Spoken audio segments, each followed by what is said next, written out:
ಇನ್ನು ಸೇನಾ ವಿಭಾಗದಲ್ಲಿ ಬೆಂಗಳೂರು ಜಿಲ್ಲೆಯಿಂದ ಶ್ರೀ ಸುಬೇದಾರ್ BK ಕುಮಾರಸ್ವಾಮಿ.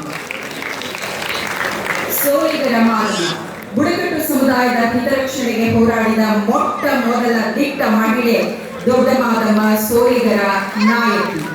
ಜಾನಪದ ಹಾಡುಗಾರ್ತಿ, ಉಪಕಾರಿ ನಾಟಿ ವೈದ್ಯೆ, ಚಾಮರಾಜನಗರ ಜಿಲ್ಲೆ ಕೊಳ್ಳೇಗಾಲದ ಜೀರಿಗೆ ಗದ್ದೆಯವರಾದ ದೊಡ್ಡಮಾದಮ್ಮ ಸೋಲಿಗ ಸಮುದಾಯದ ಹೆಣ್ಣುಮಗಳು. ಬಿಳಿಗಿರಿ ಬೆಟ್ಟದ ಡಾಕ್ಟರ್ ಸುದರ್ಶನ್ ಅವರ ಮಾರ್ಗದರ್ಶನದಲ್ಲಿ ಸೋಲಿಗ ಅಭಿವೃದ್ಧಿ ಸಂಘವನ್ನು ಸ್ಥಾಪಿಸಿ ಸಮುದಾಯದ ಏಳಿಗೆಗೆ ಶ್ರಮಿಸಿದಾಕೆ.